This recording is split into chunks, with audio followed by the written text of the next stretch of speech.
Tradicionalni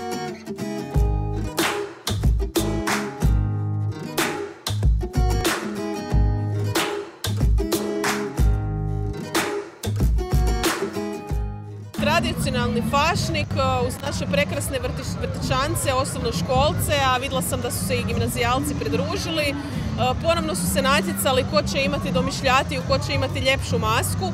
Ponovno će žiriju biti iznimno teško izabrati ko je pobjednik, ali ono što je sasvim sigurno je da će se svi dobro najesti krafni i da ćemo svi uživati. Jedva smo dočekali sunce, jedva smo dočekali malo više temperature. Dozivamo proljeće, istjerujemo zimu i veselimo se. Ja ključeve moram predati fašničkoj povorci. Za sljedećih nekoliko dana ne odgovaram što će se dešavati u gradu, bit će maškare krive, a onda ćemo kasnije, nadam se, dobiti nazad ključeve i vratiti se u Kolotečinu.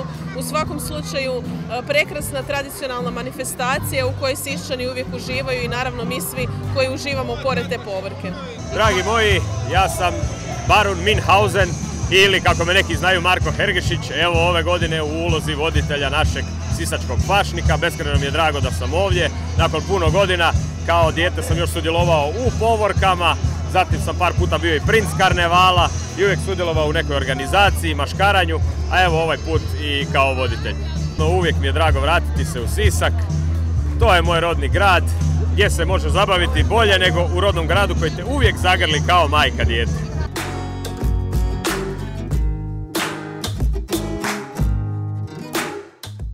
Biciklistička ekipa Kraljevi ove godine organizira prvi sisački bike fašnik. Suorganizator nam je turistička zajednica i odlučili smo po prvi puta u gradu Sisku napraviti nešto novo. Do sada je svake godine bio i obični fašnik, odnosno dječji fašnik, a ove godine je novost da će biti i prvi sisački bike fašnik, odnosno biciklijada pod maskama. I nadamo se da će zaživjeti i da će postati tradicija svake godine. Bilo je jako teško ove godine žiriju izabrati one najbolje, jer stvarno je bilo jako puno lijepih, zanimljivih maski, ali žiri je ipak uspio. Od grupnih maski, da počnem od trećeg mjesta, grupnu masku za prikaz Holandske kuće osvojila je osnovna škola Ribar.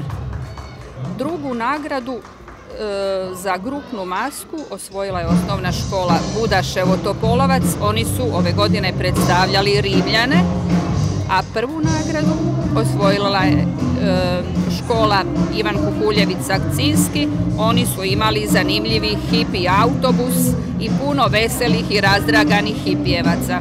Najbolja maskica, treće mjesto osvojila je Mala pčelica, Erin Beloglavac. Također zanimljiva druga maska je bila Klaun It, koju nam je predstavio mali Tino Ivanković, a najbolja i najljepša bila je Leopard, kojeg nam je fantastično prikazala mala Lea Conjar Srebrić. Za najbolju odraslu ovogodišnju masku izabrana je princeza Jednorog, koju je predstavila Katja Cukor. A za najljepšu malu masku izabran je mali Ante Karaula, koji nam se predstavio sa maskicom Zvončar. Ja mislim da su ove godine stvarno izabrani oni najljepši, iako da je bilo još nagrada, ima ih koji su zaslužili, koji su mogli dobiti isto.